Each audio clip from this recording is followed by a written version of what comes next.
సొగసైన సాగర తీరం, మైమరిపించే ప్రకృతి రమణీయత విశాఖ సొంతం. పర్యాటకంగా విశాఖ ఇప్పటికే ప్రాముఖ్యతను సంతరించుకుంది. తాజాగా సాగర తీర అందాలకు మరింత వన్నె తెచ్చే సొబగులు సిద్దమవుతున్నాయి. సకల సౌకర్యాలతో, ఆధునిక హంగులతో మరింత ఆకర్షణీయంగా ఉక్కునగర తీరం మారబోతోంది. కొత్తగా తీర్చిదిద్దుతున్న సాగర తీరాలతో విశాఖ దేదీప్యమానంగా వెలుగొందేందుకు సిద్దమవుతోంది.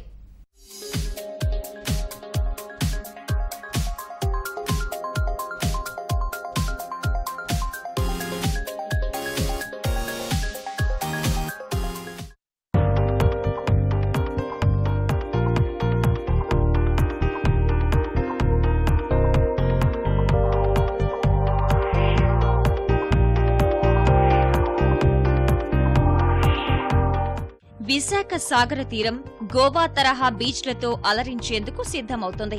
6 కొత్త సాగర తీరాల అభివృద్ధికి పర్యాటక శాఖ సన్నద్దమైంది. భీమిలి, మంగమారిపేట, తొట్లకొండ, రుషికొండ, సాగర్ నగర్, ఎండాడ ప్రాంతాల్లో నూతన తీరాల అభివృద్ధికి శ్రీకారం చుట్టబోతోంది. మౌలిక సదుపాయాల కల్పనకు ప్రాధాన్యమిస్తూ సాగర తీరాలకు అదనపు హంగులు కల్పించేందుకు ప్రణాళికతో ముందుకెళ్తోంది.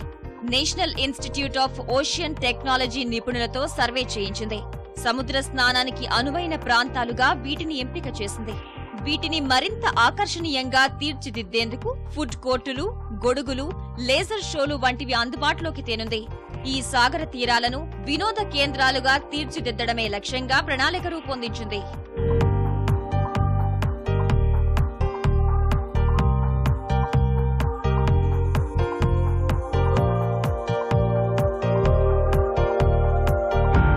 ₹10 కోట్ల వ్యయంతో సిద్దమవుతున్న నూతన సాగర తీరాలు వచ్చే ఫిబ్రవరి నాటికి పూర్తి స్థాయిలో సిద్దం కానున్నాయి.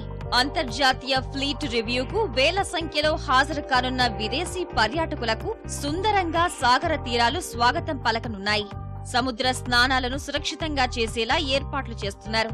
తీరాల వద్ద గజ ఈతగాళ్లను ఉంచనున్నారు. సిఆర్జెడ్ నిబంధనలకు అనుగుణంగా తీరాల అభివృద్ధి చేస్తున్నట్టు పర్యాటక శాఖ అధికారులు తెలిపారు. 6 బీచెస్ ని కొత్తగా డెవలప్ చేస్తున్నాం. ప్రణాళికంతా తయారు చేసి గవర్నమెంట్ కి పంపించడం జరిగింది. గవర్నమెంట్ కూడా వెరీ పర్టికులర్, ఎందుకంటే టూరిజం అంటే వైజాగ్ అంటే టూరిజం మన స్టేట్. అందులో భాగంగానే మనం బాగా డెవలప్ చేయాలన్నది ఉద్దేశం. ఇవి కాకుండా కూడా కొత్తగా 2-3 బీచెస్ ని ఐడెంటిఫై, మన సీఎం గారి ఇన్స్ట్రక్షన్స్ తర్వాత మేము ఒక ఐడియాకి వచ్చాము. కొత్తగా ఏంటంటే బీచెస్ కి ఒక యూనిట్ పెడుతున్నాం అనమాట. ఆల్